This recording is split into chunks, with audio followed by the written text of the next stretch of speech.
Every business, every organization, from the smallest to the very largest, needs a leader. They have their committees, their echelons of command, and perhaps a widely dispersed group of semi-autonomous divisions. But the overall company and each of its divisions must have strong and able leadership. Contrary to popular belief, you do not raise morale in an organization. It filters down from the top. The attitudes of the people working in any organization will always reflect the attitude of the leader. And finally, this leader will always be found to be just one person. I'm sure you're aware that even the largest and oldest companies, with many thousands of employees and hundreds of management people, will, when they find themselves in trouble or not doing as well as they should, seek out one man and place him in the position of final authority. The whole company, the board of directors, and perhaps thousands of stockholders all look to this one person for leadership and success. Wherever you find a successful going concern, whether it's a government, a business, a club, or a well-organized home, you find behind its success an outstanding leader. This is the most valuable person in society. In industry, he makes the wheels turn, the entire economy work. This is the man who's been responsible for the growth of nations and their position in the world. He's the employer of millions. He's the dreamer, the planner, and a clock to him is something that other people watch. You'll find him working early and late, and when he's not working, he's usually planning. Back during the Depression of the 30s, the phrase most often heard by employers was, "I'll do anything." Millions were unemployed. Thousands of business firms had closed their doors, and outside employment offices, long lines of people stood waiting for any kind of work. It was during this time in Long Beach, California, crowded to overflowing with thousands who had migrated there looking for work, I know because I was a kid there, that a man I knew made an interesting discovery. He found that he could go to work almost anywhere he chose. Now, amazing as this may sound, it's true. It dawned upon him one day that the business establishments of various kinds were just as anxious to succeed as were the people looking for work. The owners and managers of these businesses were worried and concerned over the hard times which had descended upon the country. And a great many of them were looking for someone to come to their aid, the person who would somehow show up and solve their business problems. But all they heard was people asking for work and saying, "I'll do anything." These people were asking for a paycheck from a man who was very likely teetering on the brink of financial ruin himself. And so signs appeared in windows all over the land, reading, "No help wanted." This was a negative form of advertising, and while it kept the plaintive hordes away from the door, it also hurt business. Well, this friend of mine decided to become a part of the solution instead of a part of the problem. And his method was simple, and it worked like a charm. He selected the kind of business he felt he would like to work in and in which he could build his career. He then devoted a month to finding out all he could about that particular business. He talked to other people in the same line. He heard their problems and what they felt was wrong. He talked for hours, asking questions about what they felt was needed and so on. He went to the public library and read everything he could find on that industry. And then he began to think of ways and means by which this business might be improved. When he was ready, and finally made his call on the company for which he decided to work, instead of asking for a job, he said something like this: "I believe I know of several ways in which your business can be greatly increased, and I'd like to talk to you about them." Well, here he was, selling the one thing on earth in which his prospect was most interested. The fact that he now knew a good deal about the man's problems permitted him to talk intelligently. And he took a positive attitude, expressed a willingness to pitch in and help the man put his business on a sound and profitable footing, and that's right, he got the job. Now, what had he done? Well, first he had specialized. He had selected one line of work and decided that was where his future would be. Now he had to prove himself, and he did. The best way for you to develop the security that lasts a lifetime is to become outstanding at one particular line of work. Look at it this way. Regardless of economic ups and downs, the industry of which that line of work is a part will continue to operate. It won't shut down completely. As long as you're in the top 5% of the people in that industry, you know you'll always be in demand. You'll be wanted and needed, not just where that industry is concerned, but where you and your family are concerned also.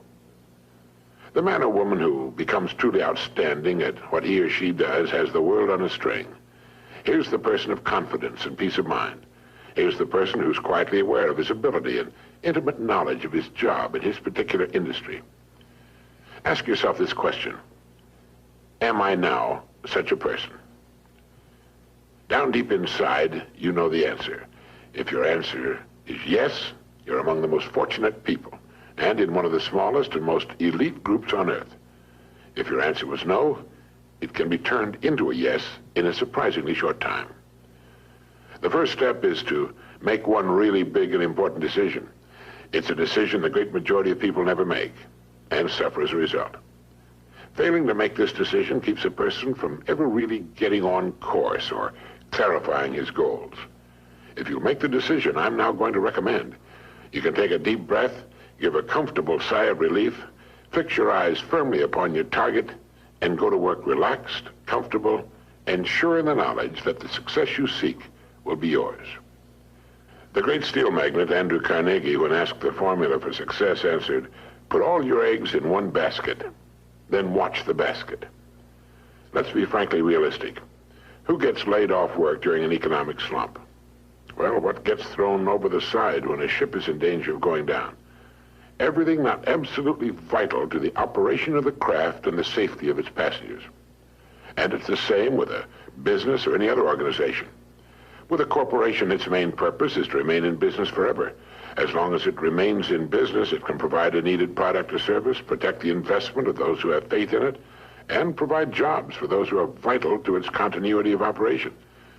It's the duty of management to protect the firm and the people who depend upon it, just as it's the captain's duty to do everything in his power to keep his ship sailing.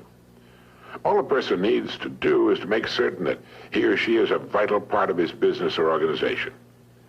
Those who insist on remaining spare gear must expect to be jettisoned when things get too rough for safety. Nobody, particularly the captain, likes to see cargo thrown over the side, but if it'll help save the ship, there's simply nothing else to do. That's why people are laid off. It has nothing to do with management and labor relations or personalities, and in the long run, it's best for everyone, since once smooth sailing has again been reached, additional employment can be made available. So each of us must decide whether we want to be part of the cargo or a member of the crew. It's said that millions suffer today from a malady called panophobia. Panophobia means fear of everything. It's an uneasy feeling, a feeling of insecurity that generally manifests itself as a sort of lump of fear that settles right behind the belt buckle, especially on Sunday evening and on Monday morning. And this extremely unpleasant condition is said to result from the unspoken but realized fact that we're getting credit for more than we're actually doing. It's the perfectly natural and normal understanding deep within each of us that there's something basically wrong about getting praise that's not earned, or if you're an employee, being paid for something you're not doing as well as you possibly can. Now, there's a simple cure for this malady. It's to throw ourselves not out of a window, but into activity, into our work. It's the decision to be worth more than we're being paid. Only in this way can we grow. It's overbalancing the scales in the service we give, knowing that our rewards must follow as a natural result. Now, anyone who will be honest with himself realizes that he's been happiest and most satisfied after having successfully completed a difficult job. You know, a leader is a person who can help others. A leader is any person who realizes the importance of becoming a bigger and better person with the passing of every day, week, and month.